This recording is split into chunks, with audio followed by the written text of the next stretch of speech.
ძველი ბრძენები ჩურჩულებდნენ 7 ღრმა კანონის შესახებ, რომლებიც არსებობის არსში იყო ჩადებული და მოგვიანებით ჰერმეს ტრისმეგისტუსმა შეისწავლა, რომელმაც ისინი წმინდა ტექსტში, კიბალიონის სახელით ცნობილში შეაჯამა. ხშირად ბრძენ ფიგურად მიჩნეული ჰერმესი ითვლება, რომ მან ხიდი გადალახა ღვთაებრივ სიბრძნესა და ადამიანურ გაგებას შორის. ძველი ეგვიპტიდან წარმოშობით, მან ჰარმონიზაცია გაუკეთა ბერძნულ და ეგვიპტურ სწავლებებს, რითაც საფუძველი ჩაუყარა ჰერმეტიზმის სახელით ცნობილ ტრადიციას. ჰერმეტული რწმენის თანახმად, ჰერმეს ტრისმეგისტუსმა მიიღო ღვთაებრივი გამოცხადებები და ტექსტებში ჩაწერა ისინი. კიბალიონი შეიცავს ამ 7 კანონს, რომლებიც არსებობისა და კოსმოსის ღრმა საიდუმლოებებს ავლენს. ამ კანონებიდან ერთ-ერთი ყველაზე ძლიერი იმდენად რევოლუციურია, რომ მოწინავე სპირიტუალისტებიც კი თავს იკავებენ მასზე დიდხანს ფიქრისგან. მაგრამ თუ დაეუფლებით, ეს 7 კანონი საშუალებას მოგცემთ დაინახოთ სამყარო ისეთი, როგორიც არის, საიდუმლო, რომელიც მხოლოდ რამდენიმე მოწინავე ინდივიდმა იცის. მზად ხართ, გახდეთ ამ წრის ნაწილი? მაშინ დროა, ჩაყვინთოთ კიბალიონის სიღრმეებში. მისი პირველი კანონი ხელახლა განსაზღვრავს სამყაროს, როგორც ჩვენ ვხედავთ მას, გვთავაზობს მას, როგორც გონების გამოვლინებას. პრინციპი ნომერი 1. მენტალიზმის პრინციპი. ყველაფერი გონებაა. სამყარო გონებრივია, იყო ჰერმეს ტრისმეგისტოსის მიერ წარმოთქმული ორიგინალური მაქსიმა.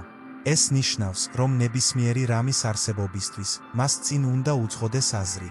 ისევე, როგორც მხატვარი იყენებს ფუნჯს შედევრის შესაქმნელად, ასევე უნივერსალური გონება აყალიბებს და აყალიბებს რეალობას თავისი ნების შესაბამისად. ამ პრინციპის გაგებით, ჩვენ ხვდებით, რომ ჩვენი აზრები ჩვენი რეალობის საშენი მასალაა და რომ ჩვენი გონების დაუფლებით, ჩვენ შეგვიძლია გამოვიყენოთ თავად შექმნის ძალა. როდესაც უფრო ღრმად ჩაუღრმავდებით გონების საიდუმლოებებს, ხვდებით, რომ ჩვენი აზრები არ არის უბრალოდ წარმავალი ახირებები, არამედ ჩვენი რეალობის საშენი მასალა. ყოველი აზრი, რომელსაც ვფიქრობთ, ყოველი ემოცია, რომელსაც ვგრძნობთ, ასხივებს ტალღებს არსებობის ქსოვილში, აყალიბებს ჩვენს გარშემო არსებულ სამყაროს როგორც ხილული, ასევე უხილავი გზებით. დაფიქრდით თავდაპირველ აზრზე, რამაც ამ სიტყვების წაკითხვამდე მიგიყვანათ. იქნებოდა ეს სამყაროს საიდუმლოებებისადმი ცნობის მოყვარეობა თუ სულიერი განმანათლებლობის სურვილი. თქვენი ცნობიერების სიღრმეში დაბადებულმა ამ ერთმა აზრმა გამოიწვია მოვლენების სერია, რამაც საბოლოოდ აქ, ამ მომენტამდე მიგიყვანათ, როდესაც ამ სიტყვებს თქვენს მოწყობილობაზე კითხულობთ. ერთი წუთით დაფიქრდით იმ აზრზე, რომელიც ამჟამად ყველაზე მეტად მოქმედებს თქვენს განწყობაზე. შესაძლოა ეს იყოს ხანგრძლივი წუხილი, შთაგონების აფეთქება ან სიმშვიდისა და კმაყოფილების გრძნობა. რაც არ უნდა იყოს ეს, ამ აზრს აქვს ძალა, ჩამოაყალიბოს თქვენი რეალობის აღქმა და გავლენა მოახდინოს თქვენს გარშემო არსებული სამყაროს აღქმაზე. მაგრამ რა მოხდება, თუ ვისწავლით ჩვენი აზრების ძალის გამოყენებას, რათა ჩვენი ცხოვრების მიმდინარეობა განზრახვითა და მიზანმიმართულად წარმართოთ? რა მოხდება, თუ შეგვეძლება ჩვენი გონების გაწვრთნა, რათა გახდეს ჩვენი ბედის პატონპატრონი, რომელიც სიუხვით, კმაყოფილებითა და სიხარულით სავსე მომავლისკენ მიგვიწყვება? სწორედ აქ ერთვება სულიერი პრაქტიკები, როგორიცაა მედიტაცია, მოქმედებაში. მედიტაციის პრაქტიკის მეშვეობით ჩვენ ვსწავლობთ გონების მოუსვენარი ჩექაქუხილის ჩახშობას და ჩვენი არსების გულში არსებულ სიმშვიდესთან შეგუებას. ფიქრებს შორის სიჩუმეში ჩვენ პოულობთ სიმშვიდისა და სიცხადის ღრმა განცდას, რაც საშუალებას გვაძლევს დავინახოთ ეგოს ილუზიების მიღმა და დაუკავშირდეთ სამყაროს უსასრულო სიბრძნეს. მენტალიზმის პრინციპი გვიწევს შევისწავლოთ ჩვენი ცნობიერების სიღრმეები და გავხსნათ შიგნით არსებული დაფარული პოტენციალი. ის გვიწევს, რომ ეჭვქვეშ დავაყენოთ რეალობის ბუნება და ამოვიცნოთ ძალა, რომელიც თითოეულ ჩვენგანშია მიძინებული. დაიწყეთ თვითშემეცნების მოგზაურობა, რათა შეისწავლოთ თქვენი ცნობიერების უზარმაზარი სივრცე და გავხსნათ შიგნით არსებული უსასრულო პოტენციალი. მენტალიზმის პრინციპის მიღებით, ჩვენ ვხსნით სამყაროს საიდუმლოებების გახსნის გასაღებს და ვხვდებით ჩვენი ბედისწერის პატონპატრონები. აღარ ვართ გონების ახირებების მონები, ჩვენ ვხვდებით ჩვენი შინაგანი სამყაროს პატონპატრონები, რომლებსაც შეუძლიათ ჩვენი ცნობიერების მუდმივად ცვალებად ლანდშაფტში ნავიგაცია მადლითა და სიმარტივით. მენტალიზმის პრინციპზე კიდევ უფრო რთულია მეორე პრინციპი, რომელიც ცნობილია როგორც შესაბამისობის პრინციპი. პრინციპი ნომერი 2. შესაბამისობის პრინციპი. გსმენიათ ოდესმე ფრაზა როგორც ზემოთ, ასევე ქვემოთ. ეს მაქსიმა შესანიშნავად აჯამებს შესაბამისობის პრინციპს. განვიხილოთ იინისა და იანგის უძველესი სიმბოლო. წარმოადგენს საპირისპიროთა მარადიულ ურთიერთქმედებას, სინათლესა და სიბნელეს, მამაკაცურსა და ქალურს, შექმნასა და განადგურებას.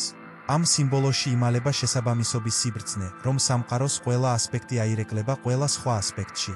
ქმნის ურთიერთდაკავშირებულობის უწყვეტ ქსელს, რომელიც მოიცავს არსებობის სიგანეს.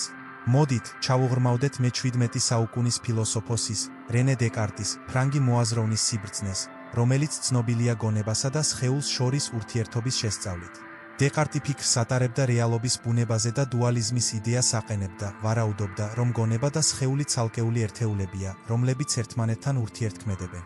მისი ფილოსოფიური ფიქრები გვთავაზობს შესაბამისობის პრინციპის გაგებას. ხაზს უსვამს ფიზიკურ და მეტაფიზიკურ სფეროებს შორის ურთიერთდაკავშირებულობას.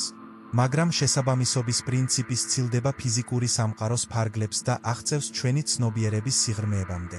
ისევე, როგორც ზემოთ ვარსკვლავები ასახავს კოსმოსის ნიმუშებს, ასევე ჩვენში არსებული აზრები და ემოციები ასახავს სამყაროს უდიდეს ჭეშმარიტებებს.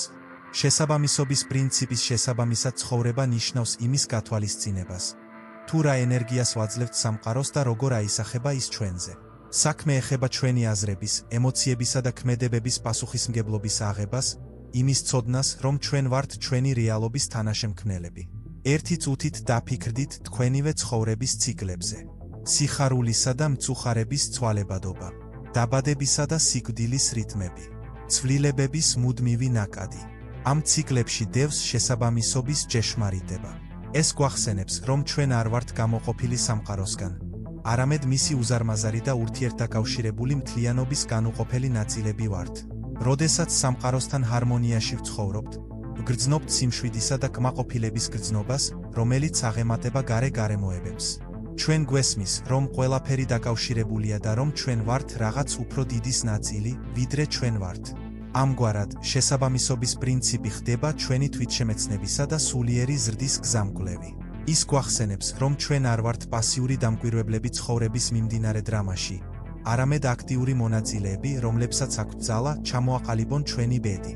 ახლა, როდესაც პირველი ორი ვისწავლეთ, შემდეგი მესამე პრინციპია, რომელიც შეიძლება ახსნას, თუ როგორ წარმოიშვა ის, რასაც ბევრი დიდ აფეთქებას უწოდებს, ყველა ენერგიის დაბადებას, როგორც ჩვენ ვიცით, ვიბრაციის პრინციპს.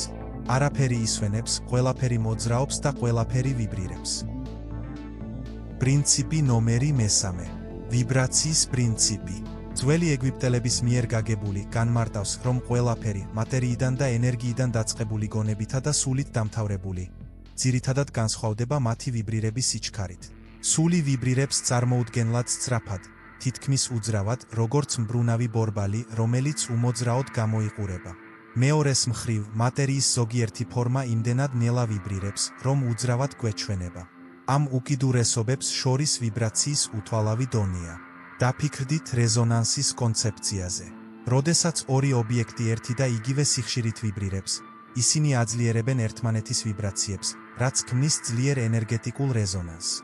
ანალოგიურად, როდესაც ჩვენს აზრებსა და ემოციებს ჩვენს უმაღლეს განზრახვებს ვუწყობთ ხელს, ჩვენ რეზონანსს ვუწევთ სიუხვის, სიხარულისა და სიყვარულის სიხშირეებთან, რაც იზიდავს გამოცდილებას, რომელიც ასახავს ჩვენს შინაგან ჰარმონიას. ვიბრაციის პრინციპი გვეხმარება გავიგოთ, თუ როგორ მოქმედებს ენერგია ჩვენს სამყაროში. ენერგია, მისი სხვადასხვა ფორმით, მუდმივად ვიბრირებს სხვადასხვა სიჩქარით. მაგალითად, სინათლე მოძრაობს ტალღებად, სხვადასხვა ფერის, რომლებიც შეესაბამება ვიბრაციის სხვადასხვა სიხშირეს. ანალოგიურად, ხმაც არის ენერგიის ფორმა, რომელიც მოძრაობს ტალღებად, რომლის სიმაღლეც განისაზღვრება ვიბრაციის სიხშირით. მაგრამ ვიბრაციის პრინციპი ვრცელდება ფიზიკურ სფეროს მიღმა. აღწევს ჩვენივე ცნობიერების სიღრმეებში. ისევე, როგორც სამყარო ვიბრირებს ენერგიით, ასევე ვიბრირებს ჩვენი აზრები, ემოციები და რწმენა. ყოველი ჩვენი აზრი და ყოველი ემოცია, რომელსაც განვიცდით, ასხივებს ენერგიულ ვიბრაციებს, რომლებიც რეზონანსს უწევს ჩვენს გარშემო არსებულ სამყაროსთან. ეს იდეა იმეორებს ფილოსოფოს ბარუხ სპინოზას აზრებს, რომელმაც შეისწავლა არსებობის ბუნება და სამყაროს ურთიერთდაკავშირება. სპინოზა ამტკიცებდა, რომ სამყაროში ყველაფერი ერთი და იგივე ნივთიერებისგან შედგება, რომელსაც მან ღმერთიან ბუნება უწოდა, რაც ყველაფერში ღრმა ერთიანობას გულისხმობს. სპინოზას თანახმად, ამ ნივთიერებას აქვს უსასრულო რაოდენობის ატრიბუტი, რომელთა აღქმაც ადამიანებს მხოლოდ აზროვნებასა და გაფართოებას შეუძლიათ. ანალოგიურად, ვიბრაციის პრინციპი გულისხმობს, რომ რეალობის ყველა ასპექტი უბრალოდ ერთი და იგივე ძირითადი ენერგიის სხვადასხვა გამოხატულებაა, რომლებიც სხვადასხვა სიხშირეზე ვიბრირებენ. სპინოზას ფილოსოფია მხარს უჭერს იმ აზრს, რომ ბუნების ფუნდამენტური ვიბრაციების გაგებით, ჩვენ შეგვიძლია უფრო მჭიდროდ დავუკავშირდეთ სამყაროს. ის სწამდა რაციონალური გაგების ძალას ადამიანის ცხოვრების გასაუმჯობესებლად და ვარაუდობდა, რომ ჩვენი ჭეშმარიტი ბუნების, სამყაროსთან ჩვენი შესაბამისობის ცოდნა შეიძლება უმაღლეს კმაყოფილებასა და ბედნიერებამდე მიგვიყვანოს. ეს ემთხვევა ვიბრაციის პრინციპში რეზონანსის კონცეფციას, სადაც ჩვენი ვიბრაციების გაგება და სამყაროს ვიბრაციებთან შეთავსება შეიძლება ჰარმონიულ და სრულყოფილ არსებობამდე მიგვიყვანოს. თუმცა, დღეს ნანახი ყველა კანონიდან ყველაზე რთული, რა თქმა უნდა, მეოთხეა. ეს არის კანონი, რომელიც განსაზღვრავს, თუ რატომ არსებობს ნიუანსები სამყაროში ყველაფერში, რაც შეიძლება დამაბნეველი იყოს, თუ თქვენი გონება საკმარისად არ არის გამკვეთრებული ინფორმაციის გასაძლებად. პრინციპი ნომერი 4. პოლარობის პრინციპი. ეს კანონი აცხადებს, რომ ყველაფერი ორმაგია. ყველაფერს აქვს პოლუსები. ყველაფერს აქვს საპირისპიროების წყვილი. მსგავსი და განსხვავებული ერთნაირია. საპირისპიროები ბუნებით იდენტურია, მაგრამ განსხვავებულია ხარისხით. უკიდურესობები ხვდება ერთმანეთს. ყველა ჭეშმარიტება მხოლოდ ნახევრად ჭეშმარიტებაა. ყველა პარადოქსი შეიძლება შერიგებული იყოს. ინისა და იანგის დაოსური კონცეფციიდან დაწყებული, შივასა და შაქტის ინდუისტური ცნებით დამთავრებული, ჩვენ ვხედავთ ამ ფუნდამენტური ჭეშმარიტების გამოძახილს სხვადასხვა კულტურებსა და ეპოქებში. სინათლე და სიბნელე, დღე და ღამე, ეს მხოლოდ პოლარობის მარადიული ცეკვის რამდენიმე გამოვლინებაა. სწორედ ამ საპირისპიროთა ურთიერთქმედებაა ის, რაც ცხოვრების მდიდარ ტილოს ქმნის, ავსებს მას სიღრმით, კონტრასტითა და მნიშვნელობით. გავიხსენოთ ძველი ბერძენი ფილოსოფოსი ჰერაკლიდე, რომელმაც ცნობილი განცხადება გააკეთა, რომ თან მარტივ, მაგრამ ლამას სამყაროში აღმავალი და დაღმავალი გზა ერთი და იგივეა. ღრმა განცხადებაში ჰერაკლიდემ პოლარობის არსი აღბეჭდა, იდეა, რომ საპირისპიროები არ არიან განცალკევებულნი, არამედ ურთიერთდაკავშირებულნი და განუყოფელნი. ქრისტიანულ ტრადიციაში ჩვენ ხვდებით ტანჯვის გზით გამოსყიდვის კონცეფციას, იდეას, რომ გაჭირვებამ და უბედურებამ შეიძლება სულიერი ზრდა და განმანათლებლობა გამოიწვიოს. ისევე, როგორც ტილო ნედლმადან სუფთა ოქროდ გარდაქმნის, ასევე შეუძლია ჩვენს განსაცდელებსა და გასაჭირს სული განწმინდოს და ცნობიერების უფრო მაღალ მდგომარეობებამდე აგვაყვანა. ისტორიის განმავლობაში ბრძენები, მისტიკოსები და ფილოსოფოსები ერთნაირად ფიქრობდნენ პოლარობის საიდუმლოებებზე. ცდილობდნენ მისი საიდუმლოებების ამოხსნას და სიბრძნის მიღებას მისი მარადიული სწავლებებიდან.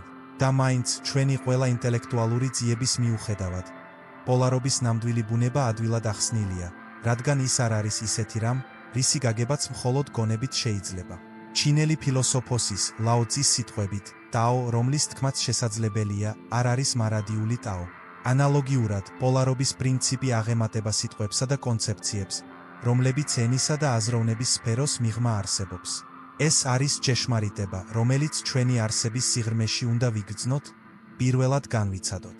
უბედურების წინაშე ცხოვრებისეული გამოცდილების ხრიკით, ძალიან ადვილია დავემორჩილოთ დაბალი ვიბრაციული ემოციების, ბრაზის, შიშის, ეჭვიანობის მაცდურ ხიბლს, მაგრამ პოლარობის პრინციპის მიღებით, ჩვენ მოწოდებულნი ვართ ამ იმპულსებზე მაღლა ავდგეთ. ვაღიაროთ ისინი ისეთებად, როგორებიც ისინი სინამდვილეში არიან, ჩვენი ეგოისტური გონების წარმავალი გამოვლინებები. იმის ნაცვლად, რომ ნეგატივით ვიყოთ შთანთქმულნი, შეგვიძლია ვისწავლოთ ჩვენი ემოციების დაკვირვება განშორებით. მათი არსებობის აღიარება მათი ძალის მიერ წაღების გარეშე. შეგვიძლია განვავითაროთ შინაგანი ძალა, რათა ჩვენი ტანჯვა სიბრძნეთ, ჩვენი ტკივილი კი თანაგრძნობად გარდავქმნათ. მხოლოდ მაშინ მივაღწევთ უფრო დიდ სიმაღლეებს და პოლარობის პრინციპიდან არც ისე შორს არის კანონი, რომელიც კარნახობს, თუ როგორ არის ყველაფერი ერთმანეთთან დაკავშირებული. ყველაფერი კოორდინირებულია რიტმით. მაგრამ როგორ შეგვიძლია გავიგოთ, რომ ეს სიმართლეა, თუ მისი დანახვა არ შეგვიძლია? მხოლოდ თვალების გახელებით, როგორც ახლა ვისწავლით, შეგვიძლია გავიგოთ რიტმის პრინციპი. პრინციპი ნომერი 5. რიტმის პრინციპი. ყველაფერი მიედინება და შემოდის.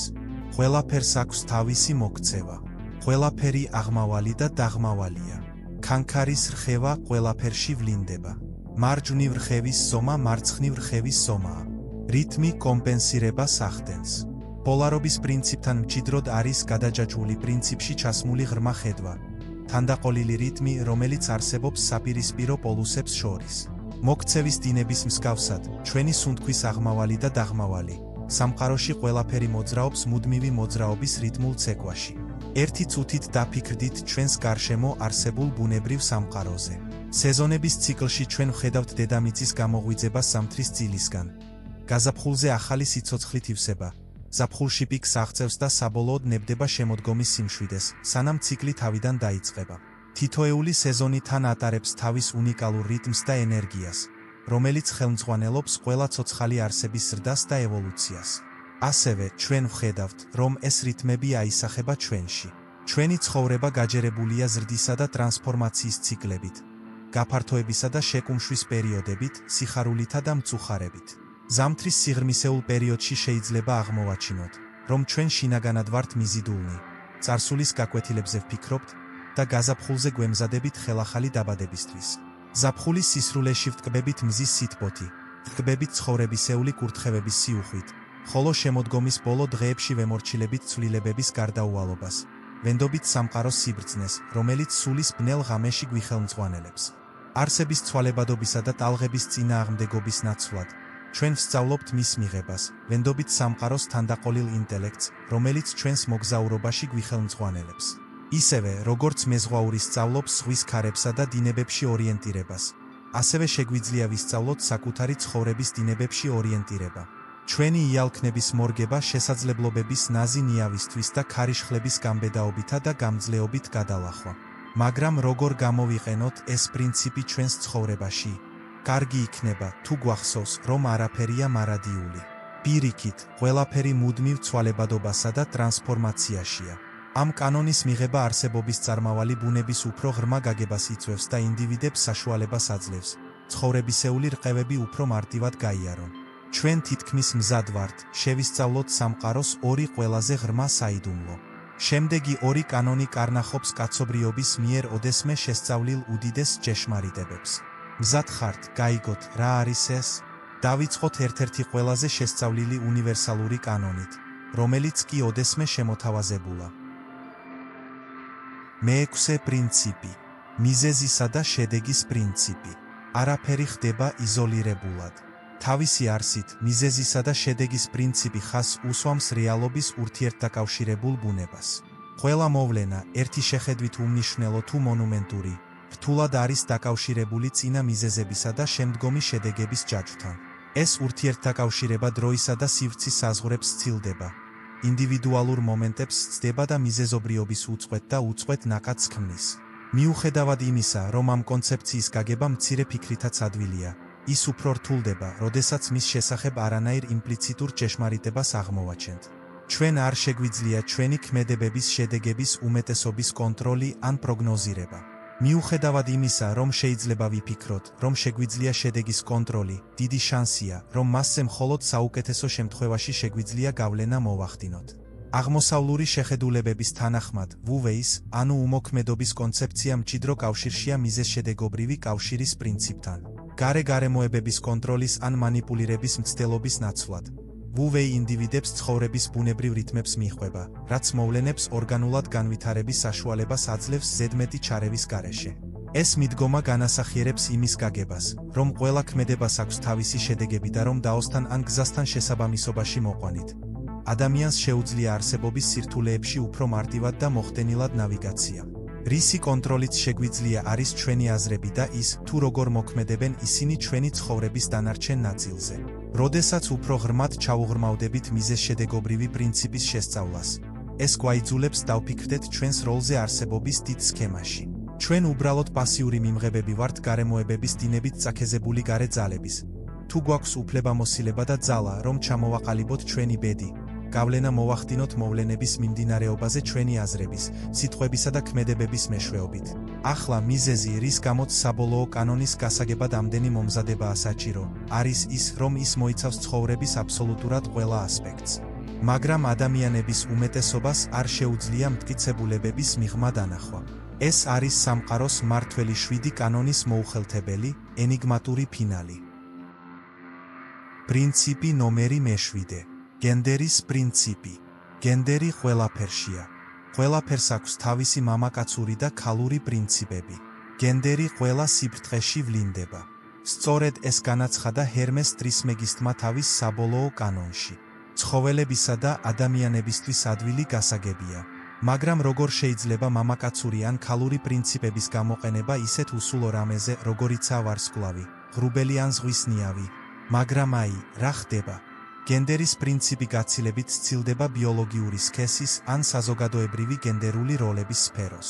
ის მოიცავს საპირისპიროების, სინათლისა და სიბნელის, იინისა და იანგის, გაფართოებისა და შეკუმშვის ურთიერთქმედებას, რაც არსებობის დუალურობას უდევს საფუძვლად. ეს არის შექმნისა და განადგურების კოსმიური ცეკვა, დაბადებისა და სიკვდილის რიტმი, განახლებისა და ტრანსფორმაციის მარადიული ციკლი. მაშ, რატომ არის ასე რთული ამ კოსმიური თავსატეხის გააზრება? ძვირფასო მკითხველო, ეს იმიტომ ხდება, რომ გენდერის პრინციპი აღემატება ჩვენი წრფივი აზროვნების შეზღუდვებს. აზროვნება და ეგოისტური გაგება. ის ეწინააღმდეგება ჩვენს მცდელობებს, რომ სამყაროს ენით აუწერელი საიდუმლოებები ზუსტად დავაკატეგორიოთ და დავანაწილოთ. მაგრამ რა არის მთავარი? საქმე არ არის ერთი ენერგიის მეორეზე დომინირებაში. ნამდვილი ოსტატობა ორს შორის ჰარმონიული ბალანსის მიღწევაშია. ნაზი წონასწორობა, რომელიც შემოქმედებითი ენერგიის თავისუფალ დინებასა და ჩვენი უმაღლესი პოტენციალის გამოხატვას უზრუნველყოფს. როდესაც ადამიანი ამ ბალანსს მიაღწევს, ის სულის ნამდვილი ალქიმიკოსი ხდება, რომელიც ორივე პოლარობის ძალას იყენებს მათი ღრმა სურვილებისა და მისწრაფებების გამოსავლენად. მაგრამ შესაძლოა, სწორედ სუფიების მისტიკურ სწავლებებში პოულობთ გენდერის პრინციპის ყველაზე ღრმა ჩანაფიქრს. რუმისა და ჰაფიზის მისტიკურ პოეზიაში ვხედავთ ღვთაებრივი კავშირის ტრანსცენდენტულ სილამაზეს. შეყვარებულისა და საყვარელის, მაძიებლისა და ძებნილის შერწყმა, ექსტაზური ექსტაზის მარადიულ ცეკვაში, მიღება არის პირველი ნაბიჯი თვითოსტატობისკენ. ჩვენი ყველა ნაწილის, როგორც სინათლის, ასევე ჩრდილის, ამოცნობისა და აღიარების გზაზე. ბუდას სიტყვებით, ეს არის შუაგზა მამაკაცურისა და ქალურის, მიწიერისა და ზეციურის, გონების, სხეულისა და სულის ბალანსი, რომელიც ნამდვილ განმანათლებლობამდე მიგვიყვანს. მაგრამ ნუ გეშინია, ძვირფასო მაძიებელო, რადგან ოსტატობისკენ მიმავალი გზა არ არის აჩქარება, არამედ მოთმინება და შეუპოვრობა. ეს პრინციპები ღრმად არის ჩაქსოვილი ჩვენი არსებობის ქსოვილში და შეიძლება მთელი ცხოვრება, ან თუნდაც მთელი ცხოვრება დასჭირდეს მათი ღრმა ჭეშმარიტების სრულად გასაგებად და განსახორციელებლად. აბა, დღეისთვის სულ ეს იყო. ამ ვიდეოს დასასრულს მივახციეთ და გულწრფელად ვიმედოვნებ, რომ ეს რჩევები თქვენთვის ძალიან სასარგებლო იქნება. არ დაგავიწყდეთ, რომ თქვენ ამ არხის მნიშვნელოვანი ნაწილი ხართ.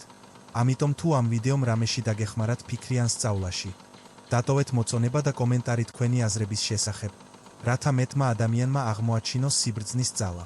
თუ არ იცით რა კომენტარი გააკეთოთ, აკრიფეთ მე ბრძენი ვარ, რათა შემატყობინოთ, რომ ბოლომდე მიაღწიეთ და თუ ჯერ არ გამოგიწერიათ, გთხოვთ გამოიწეროთ. გახსოვდეთ, რომ ყველა პატარა ნაბიჯი მნიშვნელოვანია თქვენი პიროვნული განვითარების გზაზე. განაგრძეთ წინსვლა გამარჯვებისკენ. გმადლობთ ყურადღებისთვის.